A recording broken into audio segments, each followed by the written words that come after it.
स्वागत है आप सभी का द सुंजी फैमिली चिल्ड्रंस के एपिसोड नंबर 11 में। एपिसोड के स्टार्टिंग में हम देखते हैं ये सभी भाई बहन अपने करुई सभा विला में घूमने के लिए आए हुए थे। आखिरी बार ये सभी यहाँ पर 3 साल पहले आए थे और आरता सोचता है बचपन में इनके डैडी ने यहाँ पर काफी बार लेकर आया करते थे और आज ये सभी यहाँ पर पहली बार अकेले आए हैं। आगे ये सभी अपने विला के अंदर देखकर बात करने लगते हैं कि ये विला आज भी वैसा ही है जैसा कि पहले था, क्योंकि इस विला की मेंटेनेंस और यहाँ की साफ सफाई के लिए इनकी मेड यहाँ पर आती रहती है। दिन यहाँ पर आरता कहता है इन्हें यहाँ पर रात में वैसे ही सोना पड़ेगा जैसे कि एक स्कूल ट्रिप के दौरान बच्चे साथ में सोते हैं। तभी बंदरे उसे चिढ़ाते हुए कहती है गर्मियों के रात में हम सभी भाई बहन साथ में काफी ज्यादा मजेदार समय होगा है ना। आरता इस पर काफी शर्मा जाता है और उसके ऊपर चिल्लाने लगता है। आगे हमें पता चलता है इनके पास एक सोनार टेंट भी है। नेक्स्ट आरता यहाँ पर ओका को देखता है और उसे तब का सीन याद आ जाता है जब ओका ने उसे किस की थी। आरता इस बात से काफी परेशान होता है और उसे बिलीव भी नहीं हो रहा होता है कि ओका ने तब उससे कही थी कि वो उससे प्यार करती है। तभी ओका उसे परेशान देखकर उसके पास आकर कहती है तुम्हें क्या हुआ, तुम थोड़े से बेचैन लग रहे हो। आरता कहता है कुछ नहीं, बस कार में इतने समय वेट के आने की वजह से मेरा तबीयत थोड़ा सा खराब लग रहा है। इतना कहकर वो यहाँ से जाने लगता है। नेक्स्ट हम सियोन को देखते हैं जो कि यहाँ पर अकेला होता है और कुछ ढूंढ रहा होता है। नेक्स्ट ये सभी यहाँ पर अपने अपने काम कर रहे होते हैं और आरता यहाँ पर नहा रहा होता है।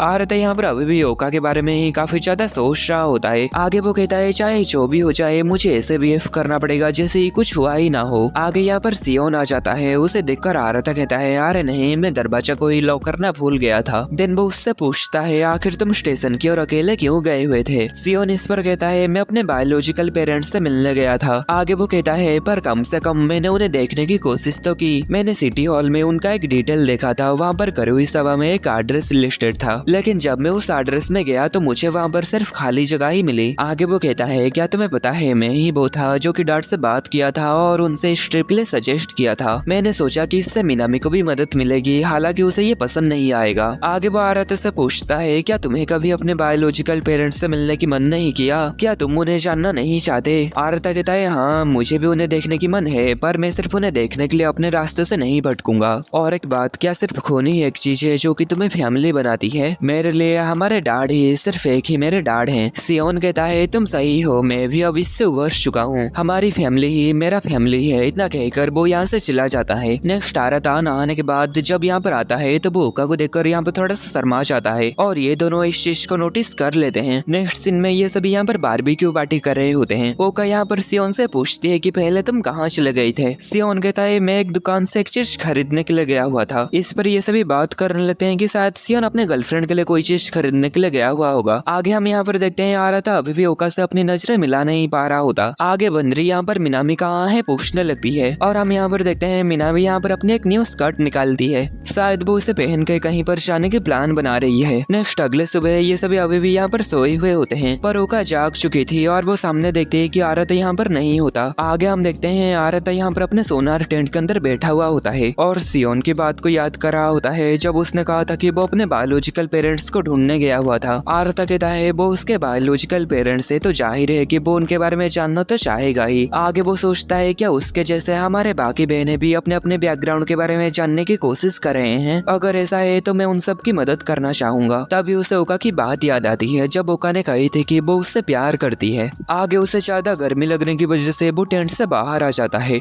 तभी ओका उससे कहती है बस 5 मिनट ही हुआ है, तुम इतनी जल्दी वहाँ से बाहर आ गए। आरता उसे देखकर सोच रहा होता है इतना सब कुछ होने के बाद मैं उसका सामना कैसे करूंगा। देन वो यहाँ पर आकर बैठ जाता है और सोचता है कि ओका ये सब एक्टिंग कर रही है। घर वापस आने के बाद ओका उसके सामने कुछ ज्यादा ही आने लगी और उसके रूम में भी वो बार बार आती रहती है। भले ही ओका को ये पता नहीं है कि उस दिन जब वो आरता को किस की थी और उससे बहुत सारी बातें की थी तब आरता जगा हुआ था, पर आरता उसकी फीलिंग जानने के बाद अब उसे ओका के साथ घुलने मिलने में अजीब लग रहा होता है। तभी ओका उसके पास आकर उसे पकड़ के कहती है चलो पहले की तरह सोनार के अंदर बैठकर ये टेस्ट करते हैं कि कौन कितने देर तक वहाँ पर बैठ सकता है। आरता सोचता है वो कुछ ज्यादा ही मेरे करीब आने लग गई है। आगे वो उससे कहता है क्या तुम देख नहीं पा रही, मैं अभी तो उसके अंदर से बाहर आया हूँ। पर ओका उससे जिद करने लगती है कि साथ में सोनार के अंदर चलने के लिए, पर आरता नहीं मानता और उससे कहता है तुम अकेले ही उसके अंदर चली जाओ। तभी ओका शांत हो जाती है और कहती है तो ठीक है मैं यहीं पर बैठूंगी। पर आरता को काफी अजीब लग रहा होता है उसके साथ अकेले में समय बिताने में। वो मन में सोचता है क्या ओका सच में मुझसे प्यार करती है। आगे वो इस परेशानी को और ज्यादा नहीं सह पाता और सोनार के अंदर चलने के लिए तैयार हो जाता है और वो ओका से कहता है बाद में रिग्रेट मत करना, तुम्ही ने इस चैलेंज को करने के लिए कहा था। दिन हम देखते हैं ये दोनों सोनार सोनार के अंदर आ चुके थे। आरता सोचता है मैं कितना बेवकूफ हूँ, यहाँ एक साथ आने से चीजें और भी ज्यादा अजीब हो जाएगी। ओका यहाँ पर बचपन के बारे में बकबक हो रही होती है कि बचपन में वो दोनों साथ में कितना ज्यादा समय बिताते थे, पर आरता की नजर उसके होठों के ऊपर ही होता है और वो अपने दिमाग से बहुत सारी बातें निकाल नहीं पा रहा होता। आरता सोचता है उस रात के बाद से ओका बदल चुकी है, अब ओका पहले जैसी नहीं रही जिसे वो 17 सालों से जानता था। तभी ओका उससे कहती है क्या तुम्हारा कोई गर्लफ्रेंड बनाने की प्लान नहीं है? आरता इस पर हैरान होता है और कहता है अचानक से तुम ये बात क्यों पूछ रही हो? ओका कहती है बस मुझे ये जानने का मन किया तो पूछ लिया।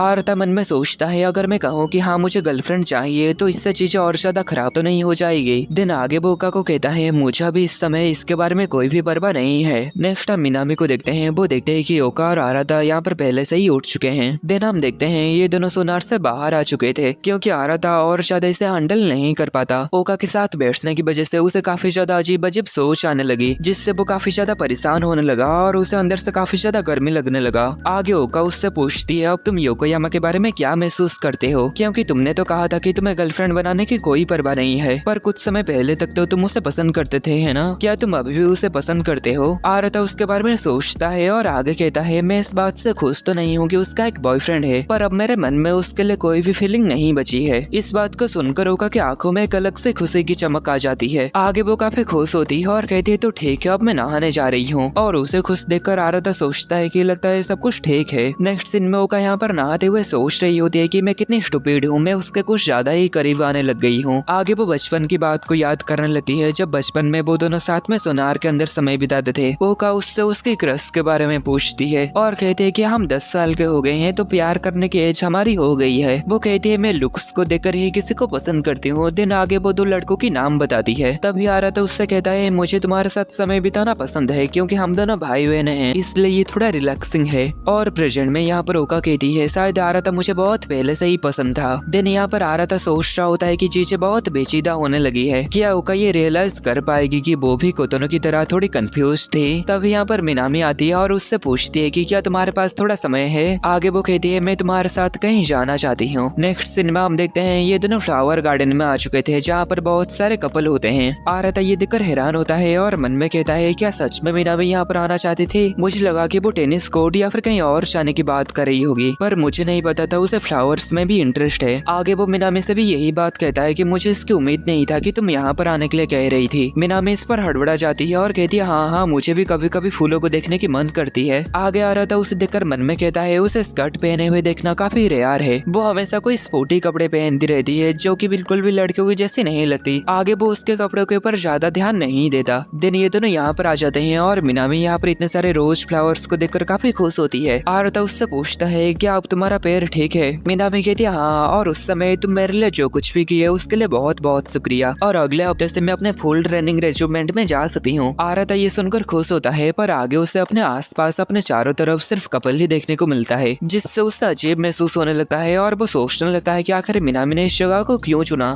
तभी मिनामी कहती है मैं तुमसे एक सवाल पूछने वाली हूँ, अगर तुम इसकी जवाब देना ना चाहो तो मत देना। देन वो उससे पूछती है कि तुम्हारी आइडियल वाइफ कैसी होनी चाहिए। आरता इस पर हैरान होता है और कहता है क्या तुमने अभी क्या कहा? मिनामी इस पर हड़बड़ाते हुए कहती है असल में हम यहाँ पर चारों तरफ कपल से घिरे हुए हैं, इसलिए मेरे मन में ये सवाल आया। आगे आरता आंसर देते हुए कहता है कोई ऐसा पर्सन जिसके साथ मैं कंफर्टेबल महसूस करूं, क्योंकि लंबे समय में मेरी जिंदगी काम और दूसरे चीजों में बहुत बिजी हो जाएगा। आगे आरता को ओका की बात भी याद आती है जब उसने आरता को पूछी थी कि क्या तुम योकोयामा को अभी भी पसंद करते हो या नहीं। ये याद करके आरता मन में कहता है कि मुझे आजकल ऐसा क्यों लग रहा है कि मैं एक ही टाइप का सवाल का जवाब दे रहा हूँ। आगे आरता मिनामी को बताता है कि तुम्हारे स्कर्ट में अभी भी प्राइस टैग लगा हुआ है। मिनामी इसे हटाने की कोशिश करती है लेकिन तभी आरता उसकी मदद करता है इसे हटाने में, और इसी बीच मिनामी यहाँ पर काफी शर्मा रही होती है। दिन आरता यहाँ पर मिनामी की काफी सारे फोटो खींचता है। इन दोनों को यहाँ पर घूमते हुए 2 घंटे से भी ज्यादा हो चुका था, इसलिए आरता उससे वापस चलने के लिए कहता है। आगे जाते हुए आरता सोचता है आखिर मिनामी के मन में क्या चल रहा है, क्या सच में वो इन फ्लावर्स को देखने के लिए ही यहाँ पर आई थी। तभी मिनामी उससे कहती है मैं अब किसी से प्यार करने लगी हूँ। आरता इस पर हैरान होता है और कहता है मुझे इसकी उम्मीद नहीं था। दिन आगे वो उससे कहता है तो क्या तुम मेरे साथ इसकी प्रैक्टिस कर रहे हो? आगे वो कहता है मुझे नहीं लगता अगर मैं तुम्हें अपनी आइडियल पार्टनर के बारे में बताऊं तो तुम्हें इससे कोई मदद मिलेगा। तभी मिनामी उससे कहती है प्लीज मुझे बताओ, मुझे यकीन है मुझे इससे जरूर मदद मिलेगा। पर आगे वो काफी शर्मिंदा हो जाती है और कहती है मैं कुछ सामान खरीदने जा रही हूँ। नेक्स्ट दिन में ये दोनों यहाँ पर एक दुकान में आ जाते हैं और मिनामी यहाँ पर कोई एक चीज खरीदती है और वो सेम यही चीज आराता के लिए भी खरीदती है। आराता को इससे थोड़ा सा अजीब लगता है, लेकिन वो सोचता है अगर मीनामी को इससे खुशी मिलती है तो उसे भी इससे कोई दिक्कत नहीं, वो बस उसका एक अच्छा बड़ा भाई बनना चाहता है। तभी उसे याद आता है कि जब मीनामी ने कही थी कि वो किससे प्यार करती है, तभी उसे ओका की भी बात याद आती है जब ओका ने भी कही थी कि वो उससे प्यार करती है। जो सोचकर आराता यहाँ पर फिर से काफी ज्यादा परेशान होने लगता है। नेक्स्ट सीन में हम देखते हैं कोई अपना डायरी लिख रहा होता है और इतने में ही एपिसोड खत्म हो जाता है।